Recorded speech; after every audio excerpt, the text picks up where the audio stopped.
There's no, relax. Okay, I'd like to call the Missouri Western State University Board of Governors meeting to order. The first item of business is to approve the meeting minutes from the previous meeting. Do I have a motion to approve the October 27th, 2022 board meeting minutes and the December 1st, 2022 special board meeting minutes? So moved. A second. Second. Is there any discussion? All those in favor say aye. Aye. Those opposed say nay. We'll now hear the Personnel, Finance and Operations Committee report for Governor Landis. Well, the Personnel and Finance and Operation Committee met earlier today, and I will turn over to Vice President Darrell Morris. Good afternoon, governors. Thank you for being here this afternoon. The Personnel, Finance and Operations Committee did meet earlier today. We had two items on our agenda. The first item was the FY23 financial report. It's in your book for your review. We talked about the operating revenues and the adjustments that we have made for this particular year. With our revised budget, we're at 92% of our total operating revenues. Our operating expenses with the adjustments we made, we're running at 64%, a little high, primarily due to insurance costs and some of those things that have been paid out. And then the non-operating revenues, as you can see, we've added a couple of items into our revised budget for non-operating. The first one is state appropriations capital of $541,000. That is carryover funds from the $2.5 million deferred maintenance appropriation that the university received in a prior year that went unspended. So it was reappropriated and we're expending it as we speak. The second item is under other, the Council on Public Higher Education, COFE, as it's known, worked with then Representative Rusty Black and others to help us with our Mosier's increase that we absorbed in this fiscal year, and they were able to get $450,000 for our campus. Will we receive that in the future? We're hopeful. Now Senator Black is working on it in the other side. So I know Dr. Kennedy and Chris have visited with him about this subject. And so we're hopeful for that. So we've added that in as well. Okay, our bottom line, a revised budget 700. We've taken several cuts, as you can see, in adjustments to get us to that number. Our total cash position, a little bit down from where we have been. HERF money, one of the things, CARES Act money, some of those things are impacting that, along with we are waiting to receive some reimbursements from the foundation at this time. And the reason we are doing that is in an effort to hope that the stock market bounces back a little bit and can get some earnings, some additional earnings that will be beneficial to the university. Okay. We also, along with the current year, we began discussions for next year. And our budget discussion centered around these items: tuition and fees, what type of percent of increase that will we be requesting from the board as we prepare the new budget. There's no number settled on. We discussed a particular range, and so we'll address that over a period of time. I will tell you that in an unofficial poll that Dr. Kennedy asked the Council on Public Higher Education Institutions to respond to. Most everyone is running somewhere between 5 to 10% for tuition and fees, which is in line, not out of line, I should say, with inflation and consumer price indexes and things like that. I read an article earlier this morning, and not that we're Stanford, but they're going up 7% for the next year. So I expect to see large increases across all of public higher education in the year to come. Secondly, housing. We went up on our housing rates last year, anticipate minimal increase on our housing simply because of utility costs and things associated with that. So that we'll try to keep that as a minimum as we can. As you are aware, we have put several hundreds of thousands of dollars into our residence halls and trying to upgrade them. Of course, with the incident over the break with Vartabedian Hall, that's another issue that we're having to address. The next one is state appropriations.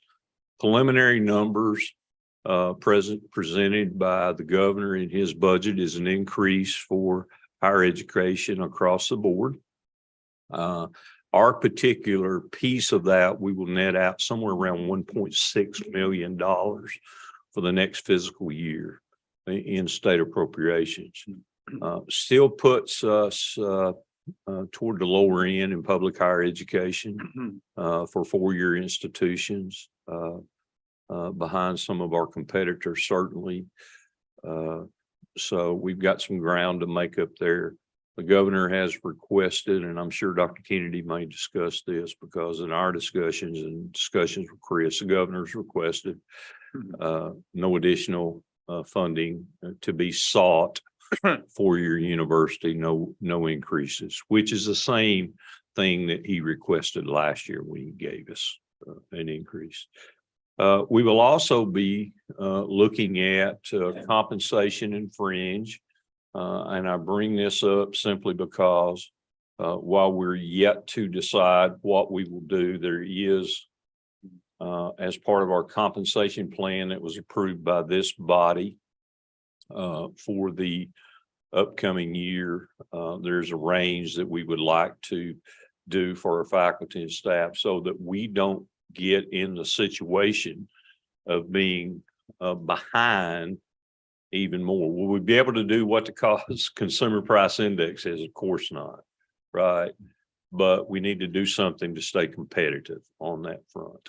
Utility costs, we all know that they continue to rise and fluctuate. We discussed those. We talked about the insurance challenges that are currently in the state of Missouri, and particularly to us as a university and what we're doing with that, scholarships, and of course, our one that I left off the slide, but we always have to make sure we can cover our debt service payments and things like that. So anyway, that was our discussion. That committee moved that report to this body. So we're looking for a motion to approve the Personnel, Finance, and Operations Committee report.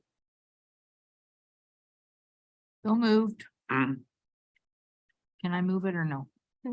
Yeah, I'll second it. Any discussion? All those in favor say aye. Aye. Opposed, nay. Motion carries. So while I'm here, I will move to the next part of my report, and that is on my division, Finance and Administration. The team's been working extremely hard over the past few months as we have enrolled students, student accounts office, a lot of long days and nights, financial aid, as we've been working with our students and getting all of those things taken care of.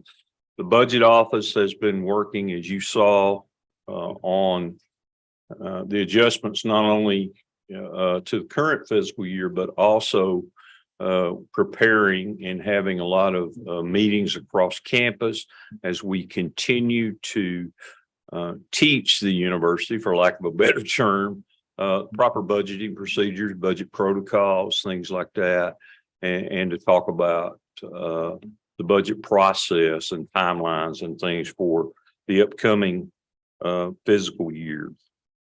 We continue in HR to off-board and on-board employees.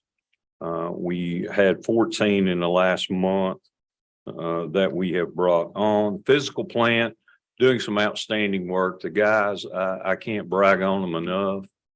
Brian Atkins leads that group, and they do amazing work. Our streets, when it snows and when things happen, they get out here and take care of it. They show up at 4 a.m. in the morning. And so I'm very appreciative of that to make the campus safe. Sometimes we still have to delay campus opening from time to time, but generally it's not from a lack of our campus. It's all the other areas and getting to campus, with us being a large commuter campus. So we have to look out for the safety of our students. I touched on insurance technology services, a lot of things going on. One major project that athletics is excited about is we're running fiber to the spring sports complex. So if you haven't purchased the MIAA, I'll put in a plug, right? If you haven't purchased the MIAA channel or what? Network. Yes, if you're not subscribed to that, please do so, and you can watch the baseball and softball teams this spring. So I think the first home game is next week, but I'll let Andy do those sorts of things. In closing, just if I might have a point of personal privilege, Governor Ebersole. Yes, sir. Today is my last board meeting, as I will be departing for another opportunity where I will be closer to our family.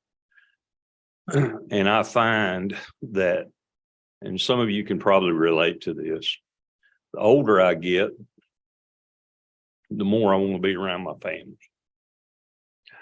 So with that being said, this place has become a family to me in so many ways. And it is with mixed emotions that Kelly and I will be departing. I cannot, nor do I have the words to thank you enough.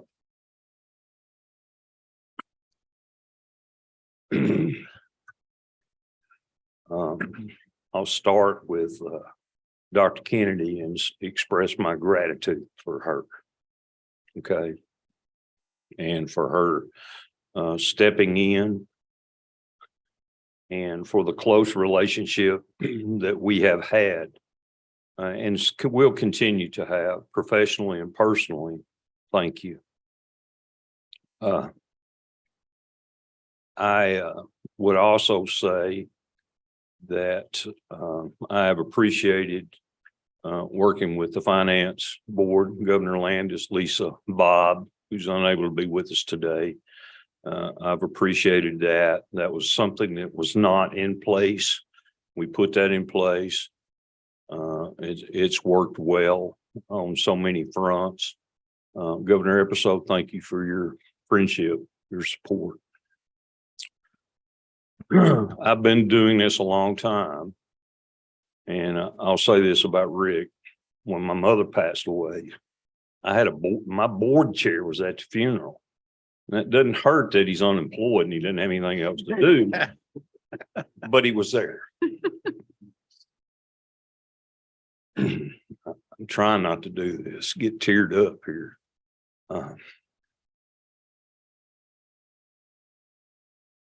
Governor Team,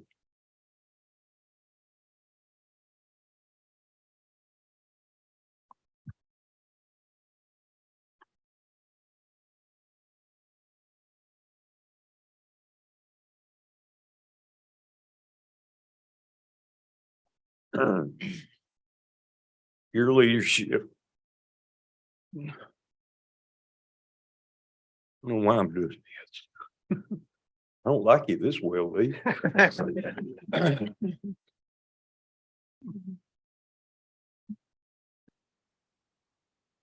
We've had some rough times.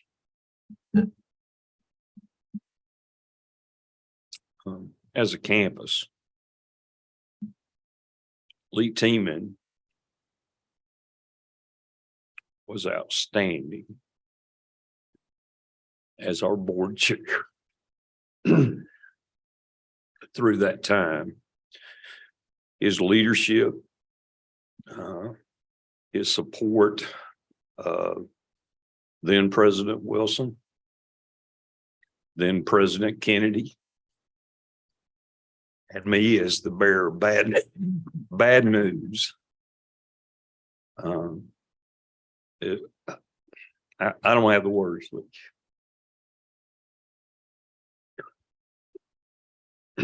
I will tell you that you guys sitting around this table have a thankless job. Okay, no matter what you do, you're accused of one thing or another. It's a no-win situation. I really had hoped, as before I sit down, to say one other thing, and that was, would you all meet me next door for Governor Schoonover's cake? But she didn't bring me a cake. So I almost did. Oh, my God. I will tell you that Governor Schoonover is a great cook, and while she says very little at these meetings, she carries a big stick and does outstanding work for this university in ways that are not public, but very much private. And so I think to my staff, to my colleagues, thank you for your support. That's my report.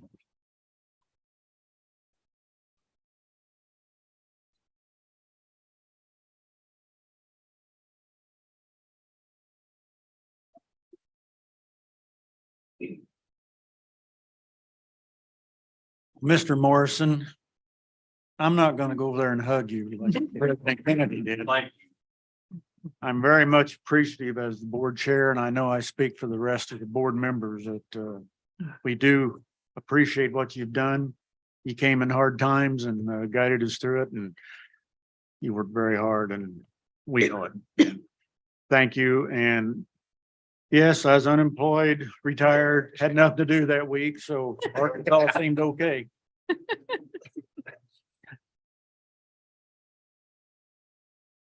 Okay.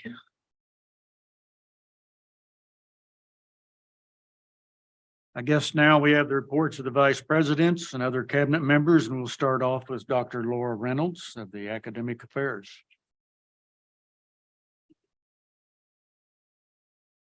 I love following that. That feels good. Fantastic. Well, you do set the bar. You do set the bar. It has been my great pleasure to work with Daryl Morrison. I've never seen a CFO operate that way at a university, and I've been to several. Never seen a cabinet works this way. So it's pretty special. So, but that's all I'm going to say, because I don't want you to get a big head. So glad to be here. Glad to see you all today. So I just want to provide you briefly with two updates and then kind of discuss two areas of emphasis just to keep the Board of Governors up to date. The first two areas of update, the first is strategic hires.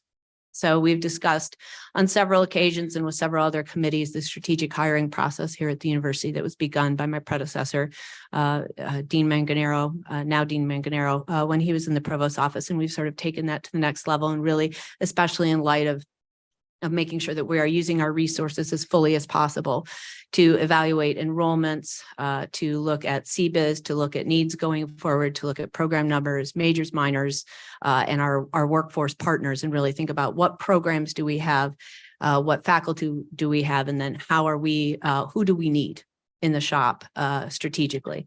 So we have 9 tenure and tenure track strategic hires that are up and posted right now.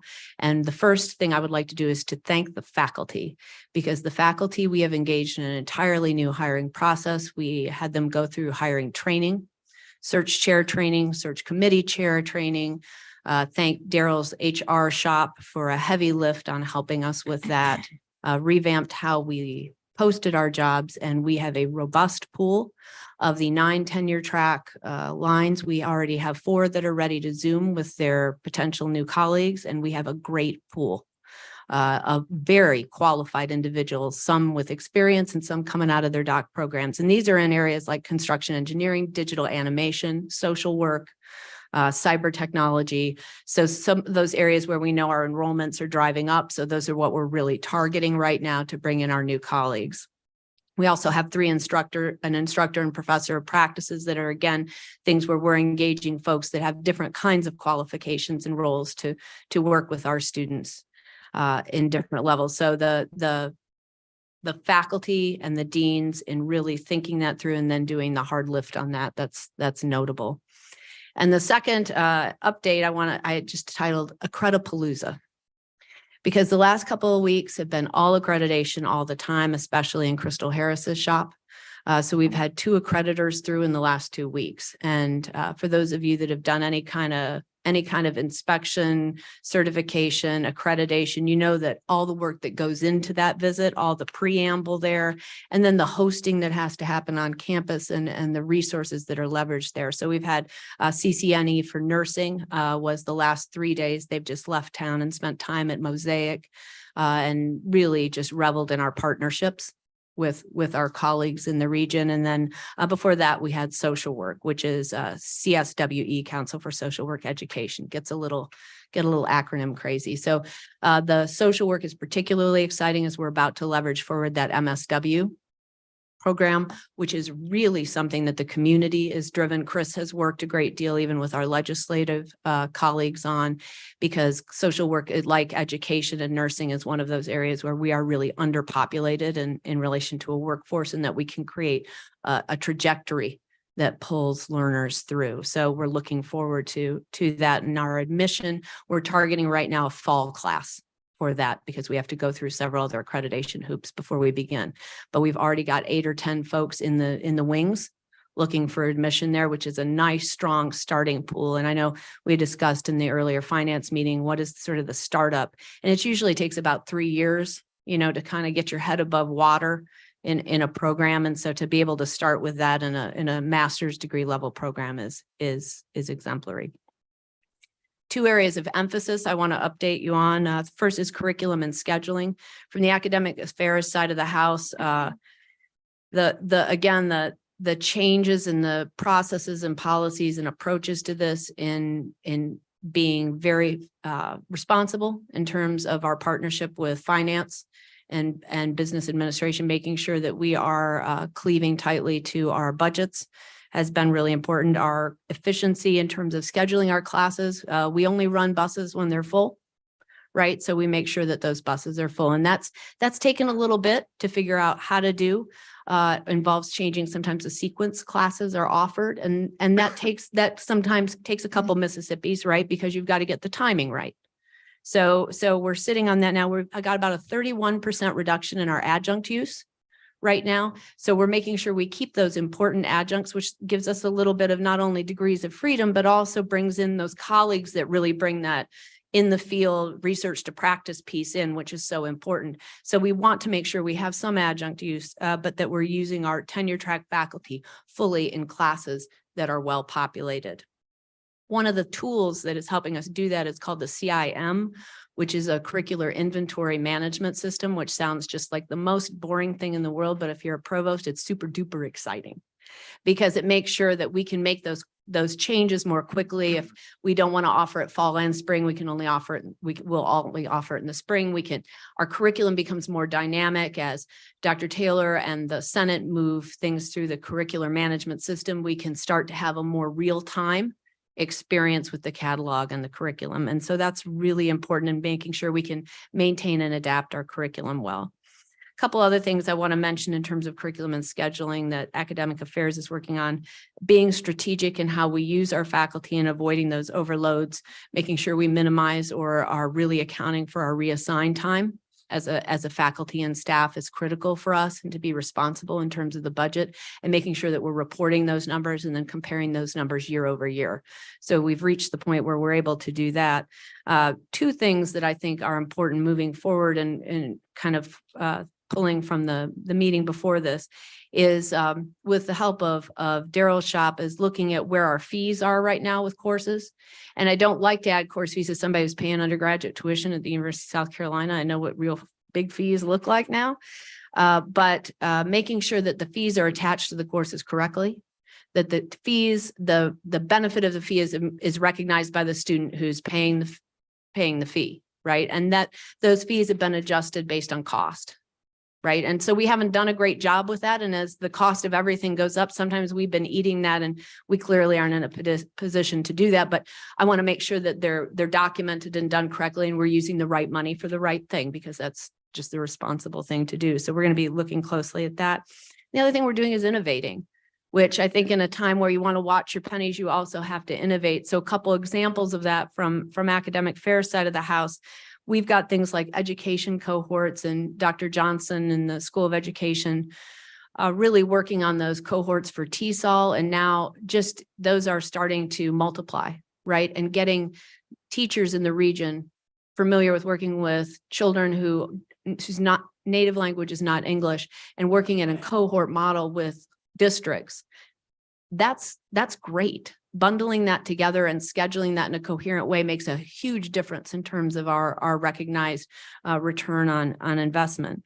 I think that things like the innovation in Triumph, and adding that, we've developed an 8-week course for Triumph, and thanking Dr. Hepworth for that, and Spanish in the workplace. Going to start offering some things like that and working with our colleagues in the region. And then lastly, CTAC is going to offer us an incredible opportunity to really leverage a lot of this going forward, and to innovate with our workforce partners in the region to give students the opportunity to not only get those soft skills that they need, but also get the technical training that they need. So with that, I will close and take any questions. Any questions, governors? Many thanks. Thank you, Dr. Reynolds. Next, we'll have Dr. Melissa Mace, Vice President of Student Affairs and Enrollment Management.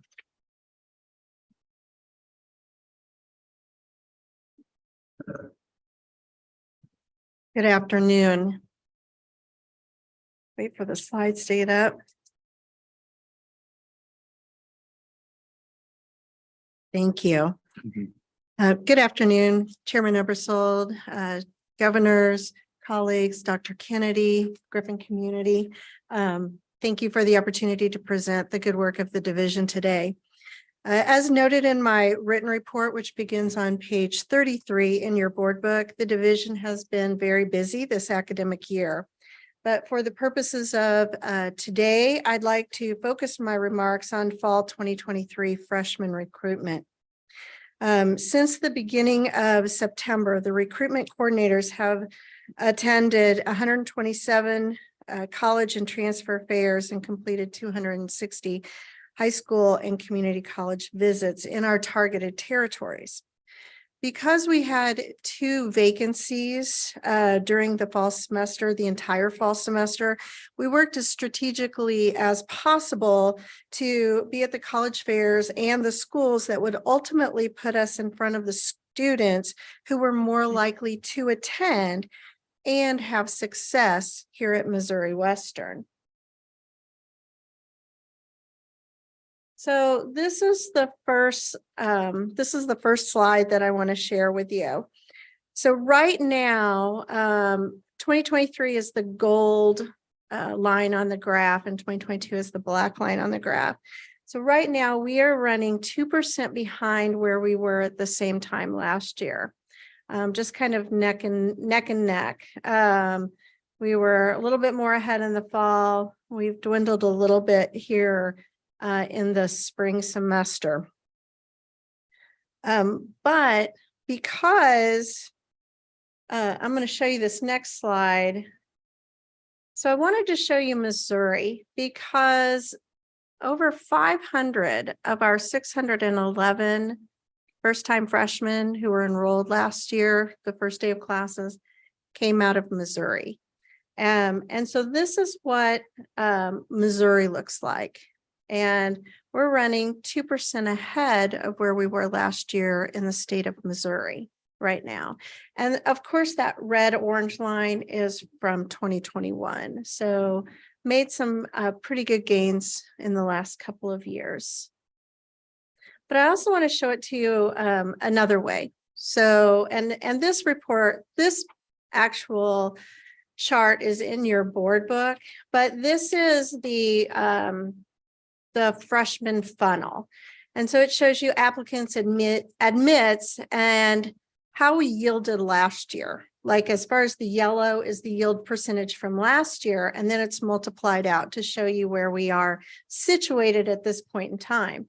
So on that first line where the top arrow is, the domestic, and I'm looking at domestic, I always really look at domestic over including international because there's so many unknowns in that market.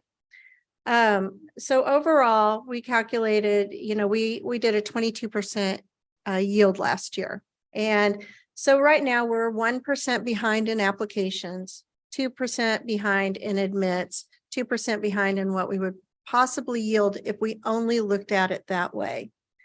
However, if we move down to the Griffin rate states, you'll see that what I did in the chart is that I looked at the yield for each state last year and used that multiplier instead of that 22% average multiplier. And so down at the bottom, you see that we're more likely to yield up 2%. And I'm going to switch over the slide and I'm going to show you something else, but I wanted to pay attention to Illinois because Illinois is throwing our funnel off quite a bit. Illinois is an area where we did not travel to this fall very much because we had to look strategically at where we might go. And one of the reasons we made that decision was looking at the Illinois funnel. Now, by the end of the recruitment cycle, we had recruited 186 students from Illinois who were admitted. Of that 186, only 6 actually enrolled. So 3%. So it really kind of messes up our funnel and our average at the top of the funnel.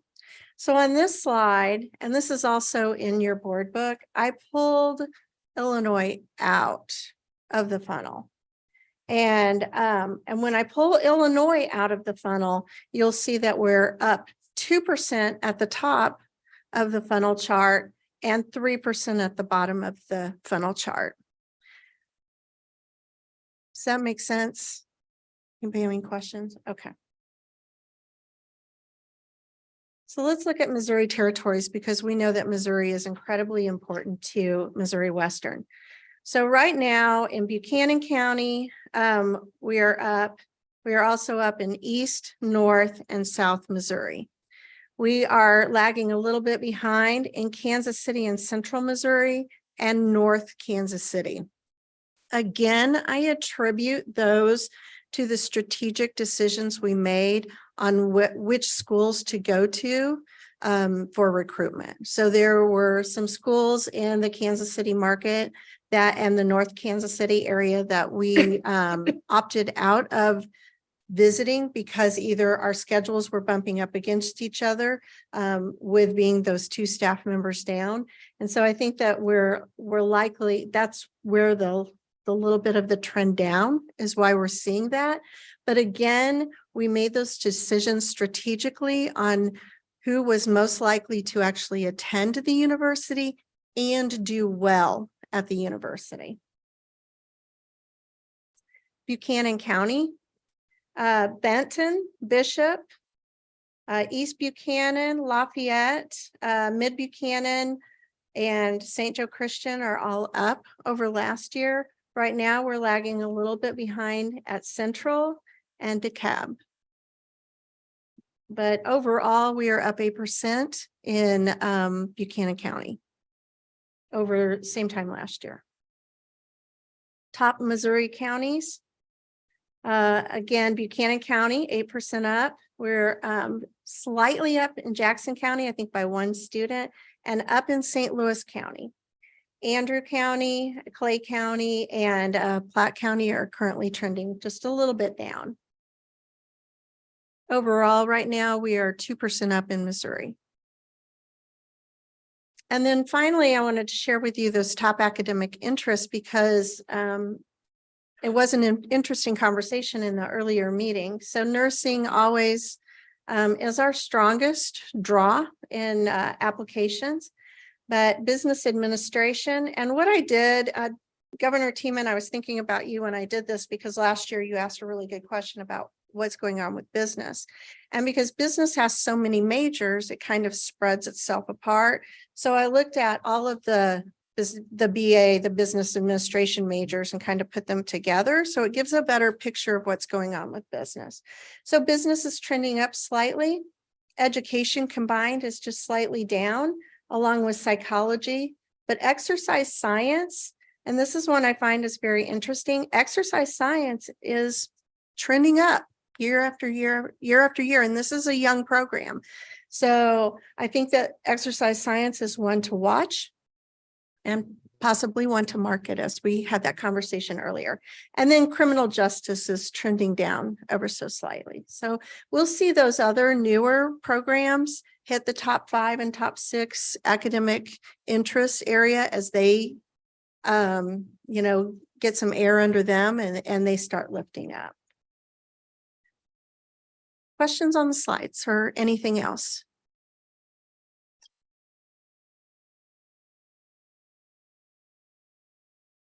All right, well, thank you very much. Thank you, Dr. Mace. Next up, we'll have Mark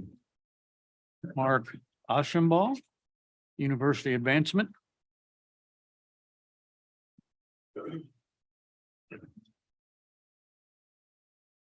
Good afternoon, governors. I appreciate the opportunity to orient you to some of the latest outcomes in philanthropy, alumni engagement, donor engagement, and at the foundation. I'll just highlight a few things. You have a more comprehensive report in your book. It's no surprise, I think, to people that high inflation and a weak stock market represent significant headwinds to fundraising throughout the fall and still at this time. But I'm pleased to report that through the end of December 22, a total of $875,000 in cash had been received via gifts for this fiscal year so far. And despite the headwinds, that's on par with last year at this time. To date, direct mail campaigns have raised nearly $30,000 from 147 donors. And the November 29th Fall Grifts Giving Day generated almost $25,000 from 66 donors. We've begun a drive to grow membership in the Western League for Excellence, which supplies the university with unrestricted private funds. The foundation board is now entirely comprised of Western League for Excellence members, so I have 100% participation. The alumni board is pursuing that 100% goal as well and making strides. Guided by the Foundation Development Committee, the entire foundation board is now beginning to reach out to lapsed Western League members and prospects, some making 25 to 50 personal contacts to try to solicit and grow the amount of private support we have that's unrestricted. Fundraising efforts on behalf of the Convergent Technology Alliance Center project are fully underway. Thus far, $1.5 million in private support has been committed to the project. Numerous meetings with potential funders have already taken place, and more are being organized each week. On the donor engagement front, last year we launched a new organization, the University Council, which comprises the membership of most of our key volunteer and philanthropic boards, including the Board of Governors, Foundation Board, Alumni Board, the Gold Coat Club, Arts Society, Engineering and Technology Advisory Council, Craig School of Business, Executive Advisory Council, and high-level members of the Western League. As promised at their inaugural meeting, when that group got to hear from President Kennedy, The University Council will soon receive an e-newsletter from Chris Dunn and me, engaging them with our institution's legislative agenda. They're getting regular digital newsletters, and those will keep coming. The council will also be invited to an exclusive event during the university's Applied Learning Showcase on April 21.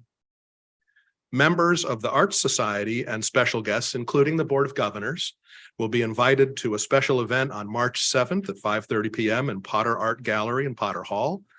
Guests will hear from new faculty members in the arts and learn about our current and thriving arts programs. An announcement of the allocations and outcomes will be made so that Art Society members who contribute dues to a fund that supports these proposals can see the positive impact that their membership contributions are having directly upon students and faculty. The event will conclude with a musical performance by one of our student groups.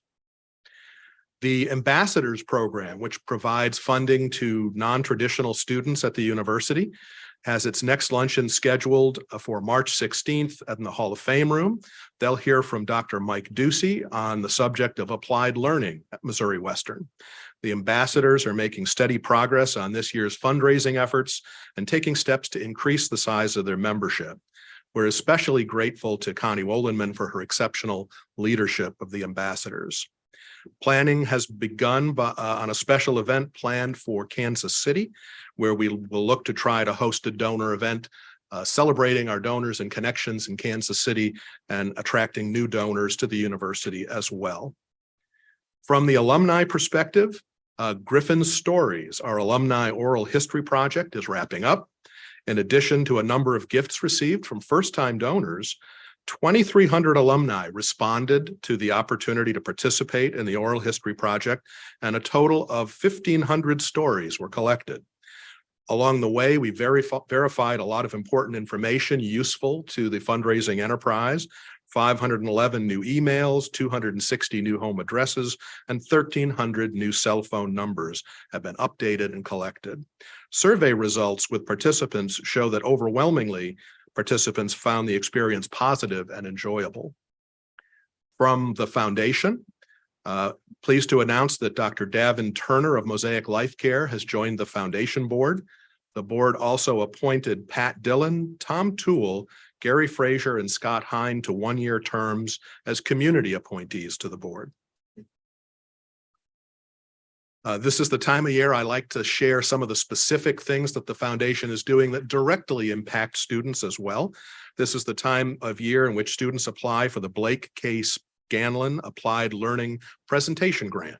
We've received 15 applications for that. This fund provides grants to Missouri Western students presenting their refereed research papers or exhibited juried works in national and international professional venues. Two last items from the foundation. In March, a subcommittee of the foundation's investment committee will begin reviewing the first draft of the foundation's RFP, request for proposal, for outside investment services. This is a routine item for the foundation. Our bylaws call for us to do this every 5 years, and our target is to issue that document in July 1. Finally, the foundation's donor appreciation reception will be held on April 11th from 5 to 7.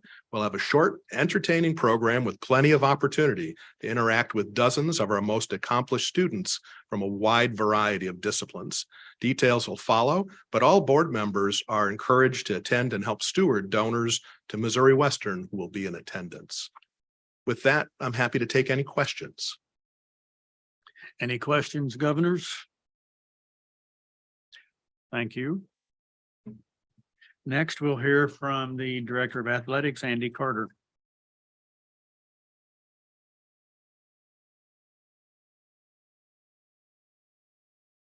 Thank you, Governor.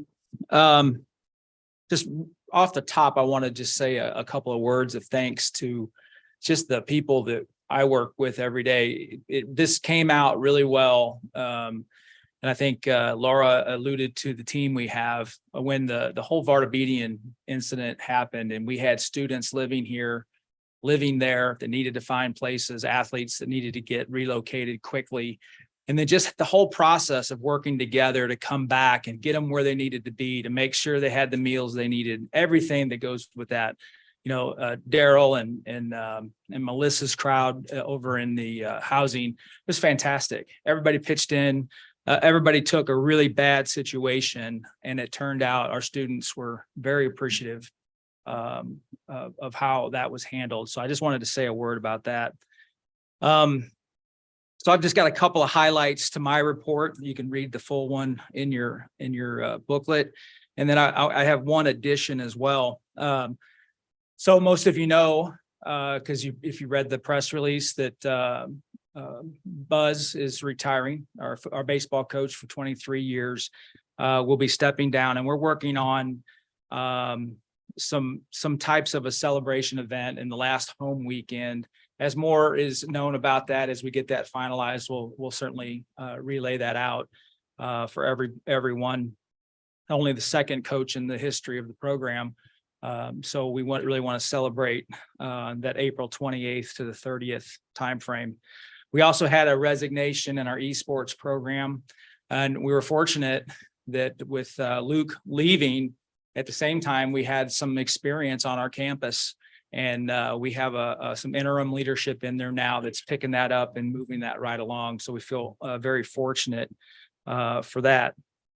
A couple of things as far as we have all of our sports are kind of transitioning from winter into spring. We also have the postseason for basketball coming up. And a couple of you have asked about that. Tickets are on sale for next week's MIAA tournament. Seatings won't be set until after Saturday's game. So sometime that evening that will get released. But in all, it probably will work out this way, that if our men qualify, they'll play Wednesday, one of the first two games, and then the women will probably play on Thursday as well. In addition, women currently came out 7th in the regional poll. The good news is we play one of the teams that's right next to us, so we beat them on Saturday. We'll get a little bit of a bump. I think it's really interesting that all 5 of our losses are from teams that are on that list, and so on top 10 in our region. So we play a really tough schedule and had a fantastic year. The Elite Eight coming to St. Joseph in March 20 and 22nd at Civic Arena. That'll be another outstanding event. So we'll have our conference tournament, and then if we qualify for the regional, we don't yet know where that's going to be. We have prepared a bid to host. However, being 7th in the region, the chances of it dropping all the way down to us are slim, but we still want to have it in there to see if that opportunity can present itself. And so that will be held at Civic Arena. The winner of the regional advances to the Elite Eight. For those of you that don't know, the final game won't be played in St. Joseph this year, but it will next year.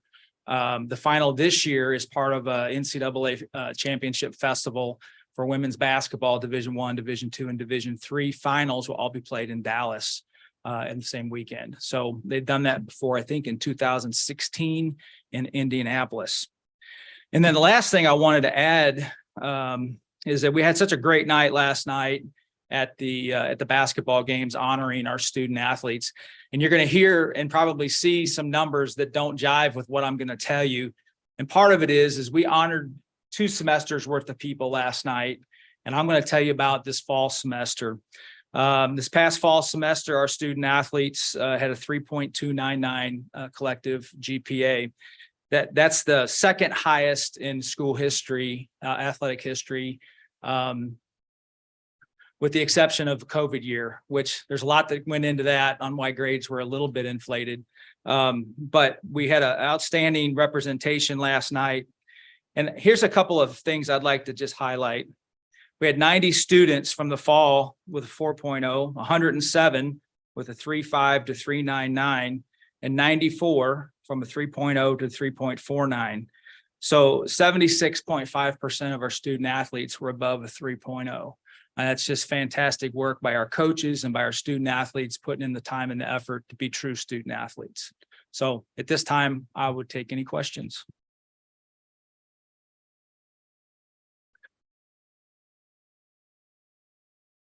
Since the chair's not here, does that mean I have to stand here until it gets back?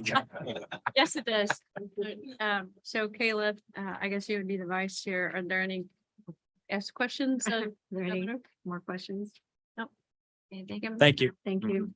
We have the next report from Okay, the next report we have with Becky Dunn. Becky Dunn. Thank you so much. So you can find my full report on page 51, but I will provide a few highlights with you. As you'll see, we provided a lot of photography and promotional support to major events across campus. We're also working to build up a new inventory of high quality images and video that we can use for multiple purposes. We welcomed a new staff member to our team at the beginning of this month, Lucas Anderson. He is our new web design coordinator. His priorities right now are onboarding and training, and then he'll be providing an audit and assessment of the state of our website and our subsites. So a few other highlights that I'll share. At our last board meeting, the strategic plan was extended, and so we're continuing to work on how to operationalize those 6 priorities that were identified. We're also looking to develop a regular communication plan to provide our campus community with updates about the status and progress of that strategic plan.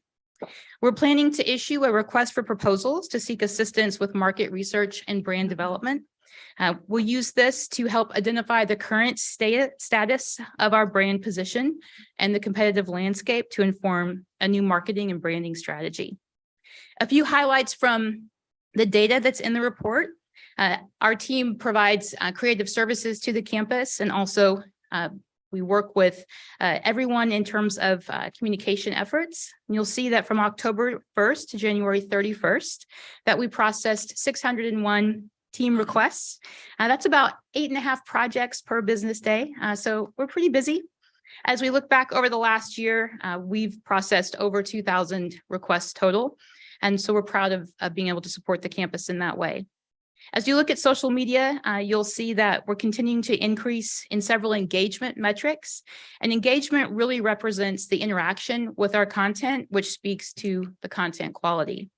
One platform that I'll mention specifically is LinkedIn. We continue to improve. We're seeing an increase in followers, in link clicks, and overall page views.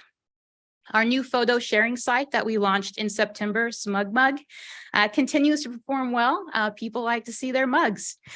So we've had 139,198 views.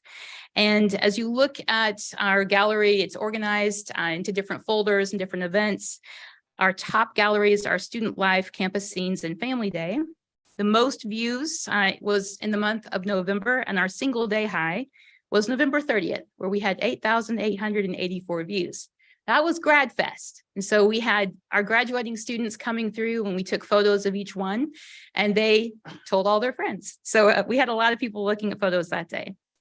Last fall, we launched several digital advertising campaigns to support admissions and recruitment.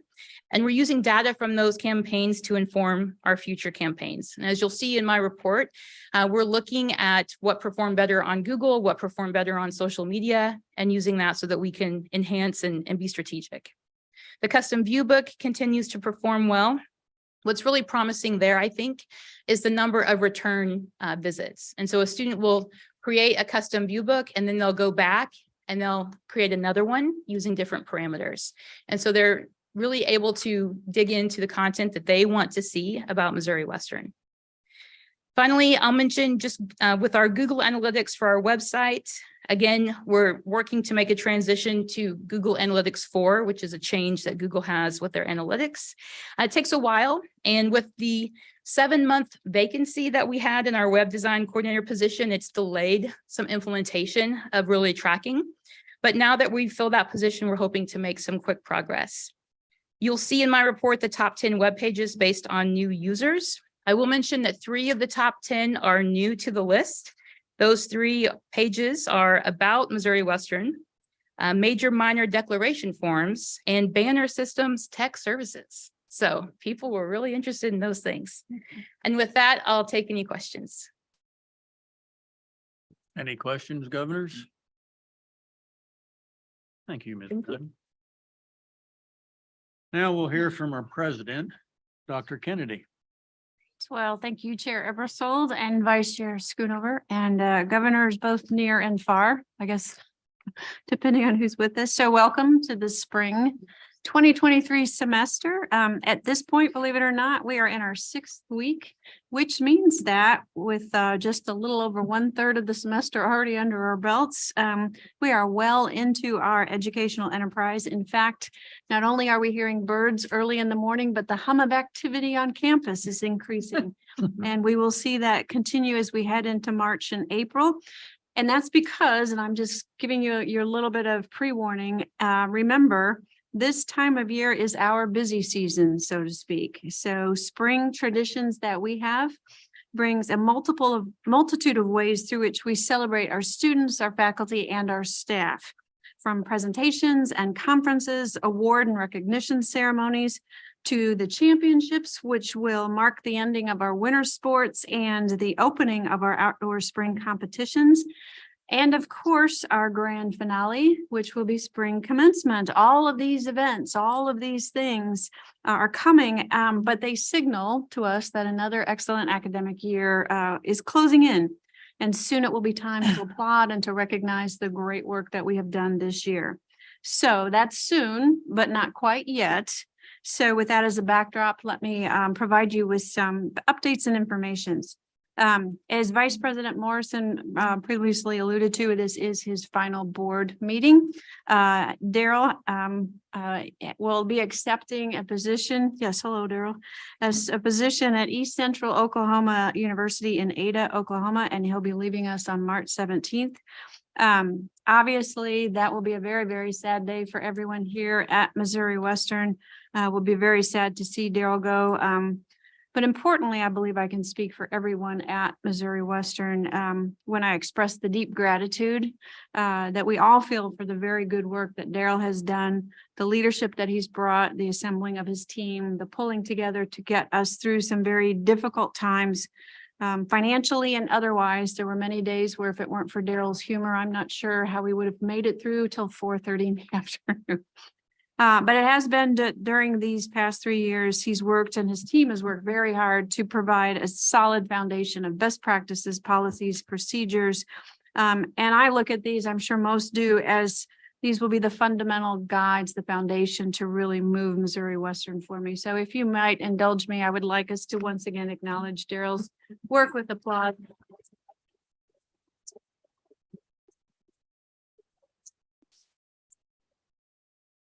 I was just getting to the point where I could pretty clearly mock his accent, so I'm very, very sad about that. But as we all know, family is often the most important driver of where we live. You may And- mock his accent, but you cannot talk as slow as he does. Oh, Yeah. I don't know. Huh. But you can't argue with from going from 6.5 hours away from family to an hour and a half. They just can't. So just so folks know, there will be a on-campus farewell reception for Daryl. It's going to be for our campus community, but also public, kind of a farewell reception to meet and greet. And then there'll be a couple other things that we will keep the board members apprised of. So Mark Archambault has agreed to shepherd the farewell reception on campus, and it'll be gold coats and supporters and community members and a meet and greet, and we're excited about that. So please watch your emails. So as we move on, let's then talk about the status of the search for the Vice President for Finance and Administration. We are right now securing an interim for this position. We've had some solid conversations underway to secure the interim, and I'm confident, hopefully, most likely, we will have some degree of overlap between this person's arrival and Daryl's departure, which is always a good thing, so we can have some continuity. Mark Archambault has agreed to chair the search committee. Search committee members will be from the foundation, Mr. Bill Grimwood. I've asked Chris Dunn to also participate with us, and then Dr. Melissa Mays has agreed to serve. So we're keeping the committee relatively short to do the work, but have lots of opportunity for community members, board members, foundation folks to interact and to be involved with that process to provide input, because we're sure they will. We will be using a search firm, and Mark and I are conducting some discovery interviews with a series of search firms to figure out which is going to be the best fit and which will do the best job for us. So in the meantime, Daryl and I have been working Daryl's provided priorities to be completed while he's still here with us. And I've also asked that he provide a list of those that are kind of next in line. So we've been working on those and cutting through those. I've been meeting with some of his direct reports and will continue to do so, just for continuity's sake and to express confidence and to see where we are with that. Anticipate in an ideal world about a 6-month interim window as we complete the search. And more information will be coming to the governors in the biweekly reports I send out to you. So again, we're sad to see Daryl go. We wish him all the best. But we are moving forward with that. Speaking of searches, let me also provide a status of the search for the Dean of the College of Business and Professional Studies. As you know, we conducted a round last fall. It wasn't particularly fruitful, so we've restarted that. Dr. Richtermeyer, again, for academic search, is working with this. Dean Joel Heyer is serving as the chair again. We have changed up the committee membership a little bit to include a different round of faculty. Chris Dunn is on this again. Mrs. Pam Kloss, who's our Director of Franchise Development, and faculty from different departments within that college will be serving. Where we are now is that Academic Search has advertised the position. It's in print. They revised the profile to relevant sources and individuals. We have the committee that has met to begin the initial training, if you will, that search committees have to go through. March 20th is the deadline for full consideration of applications. Ideally, the committee will meet mid-March to begin reviewing applications. They'll do so on a rolling basis. We're not going to have this is it, but just to make sure we're getting a good crew of folks. We anticipate that the initial Zoom interviews will come with semifinalists during the first week of April, bringing finalists to campus in the 2 weeks following that. The on-campus visits will include opportunities for key constituency groups and stakeholders to participate and provide input, just as we've done in the past. Also, just to let governors know, as I have been doing, I continue to talk to Mr. Steve Craig. For some reason, it seems like every time I'm at Sam's Club, he calls. And we talk about the search process and where we are. And I am very grateful for his input and ideas about help finalizing that search for us. So more details will be provided as they become available. I also would like to echo Athletic Director Carter's comments about Vartabedian Hall. It was quite the surprise, not the Christmas gift we were looking for on Christmas Eve, but we did have over 51 individuals from not only Daryl and Melissa's shop, but from academic affairs. I was grateful to be a runner carrying boxes up and down the 3 flights of stairs at Vartabedian, but we got the work done. We moved the students, and it was a very good experience in terms of the best it could be for our students. So I was very grateful for that. Some other items I just want to share with you because, like I said, we have a lot going on. So where have we been connecting with our community here as a university? Well, on January 29th, several of our departments and faculty and staff helped us put on another super duper super science Saturday. We had over 1,000 families, children, little kids groups here. And I have to tell you, I love it because you get to see all of the exhibits from biology and chemistry and criminal justice and psychology and all of the faculty here, and the turtles are out and the snakes are out, and Dr. Ducey is blowing things up. It's controlled in the show. It's a great day. We partner with the St. Joseph Museum, so it's a wonderful fundraiser for them. So that was a great day. On February 3rd, we hosted the Future Business Leaders of America. The district conference was held here, and we had over 400 high school students from 26 high schools in our region attend. That was a great event. It had lots of good press.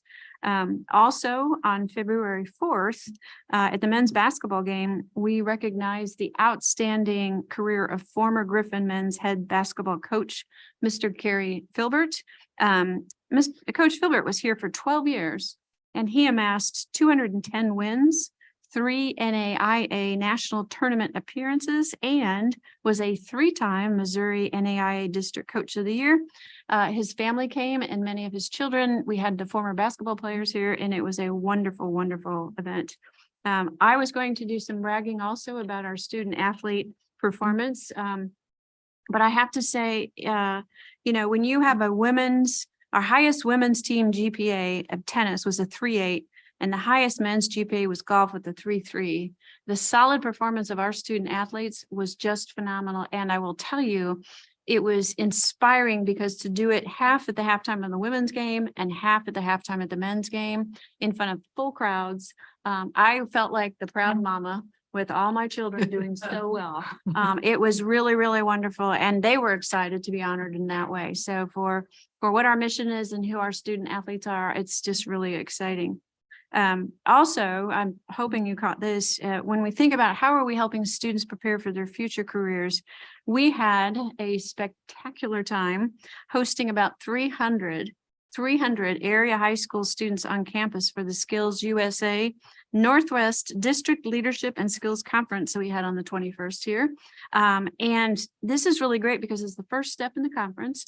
The students come in and they're performing in 18 different kinds of contests, everything from public speaking to job skill demonstrations to health knowledge. When they win at that level, then they go on to Jeff City, I believe, and then forward in that. So that's really great because it's bringing our local students from Hilliard here, as well as other students, and it was a great event.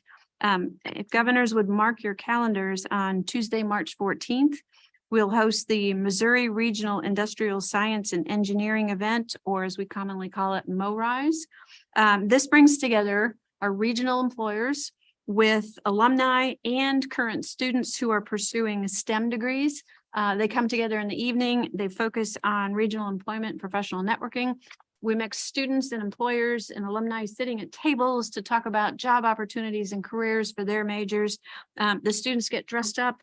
They wear their ties and their dresses, and the employers are there, and it's kind of a mock interview style, if you will, but it's a really wonderful evening. We get to show off our students, and the employers get to come in and meet who our students are. And I'm sure there's a lot of recruiting that goes on during those particular things. I do want to give you just a quick update on the CTEC, our Center for Career Tech and Technology Alliance Center. We're still continuing to make very good progress on this. We've heard that there have been academic and workforce programming meetings. We've got our technical working group and our executive council up and running. Mark Archambault and I and the team have been meeting with a variety of business and industry partners. I'll give you an example. We met with CTEC met with Altex's leadership team and had a wonderful meeting in terms of what their needs are. We have expanded recent funding efforts to the city of St. Joseph. I've got a $1.5 million ARPA request into them. I presented to the city council in late January, and they did the first reading of this earlier in February. The second reading and hopefully vote for passage will be March 6th. So we're confident of that. Just this morning, I met with our Industrial Advisory Board, presented the project to them, obtained their feedback, received a good reception to what we were talking about. Also, we've talked about the executive director for CTEC. That position has been posted. It is live. We have, I believe at this time, 3 solid applicants. I mentioned earlier, I know that animal exists out in the wild. I just want to bring it here to run this facility. So we're excited about that. That search committee is being led by our provost. So thank you, Dr. Reynolds, for that. So in conclusion, I could keep going on and on, but we've been here a while.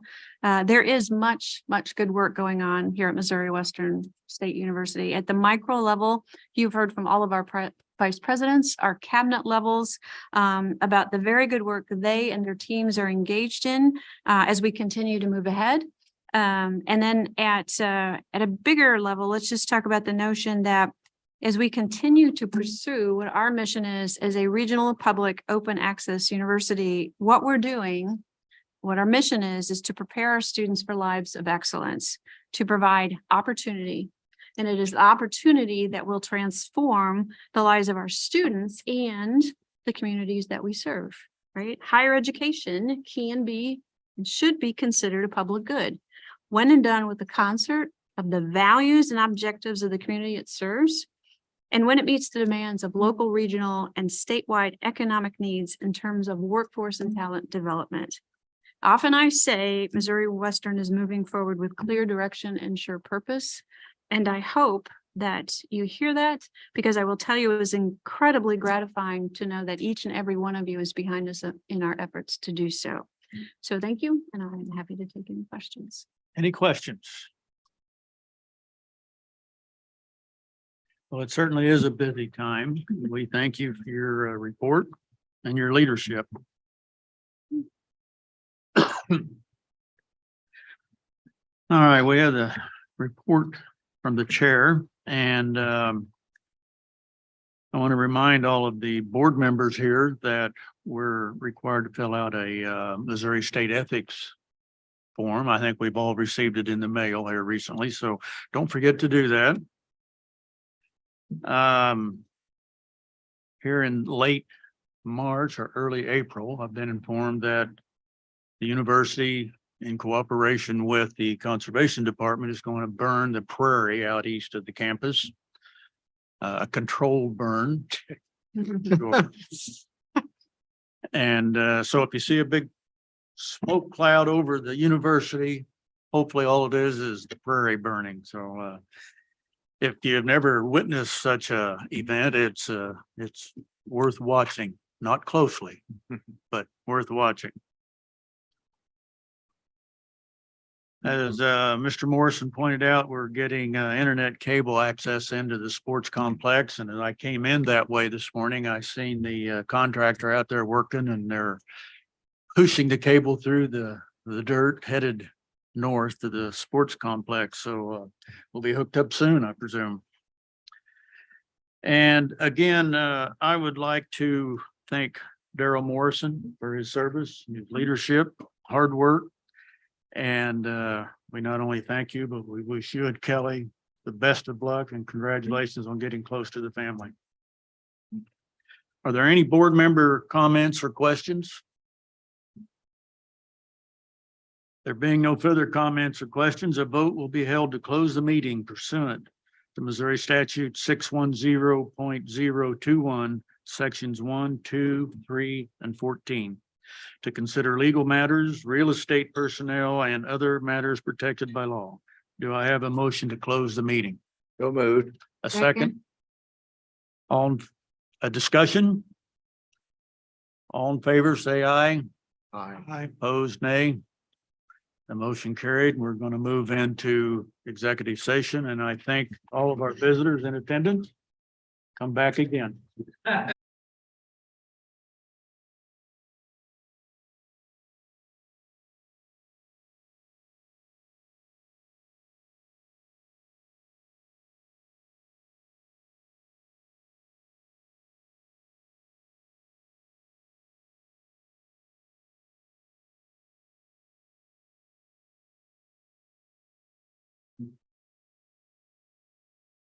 We're back.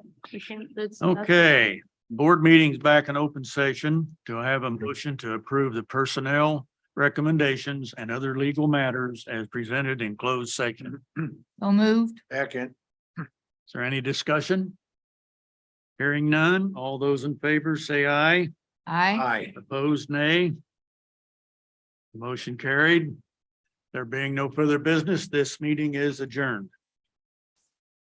One item I just want to bring to everybody's attention. So one of the discussion points that we had was making our general counsel a vice president, which was unanimously approved. So I think that.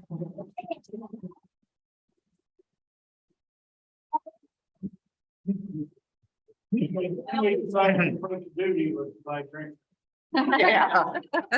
Well. Nicely done, sir.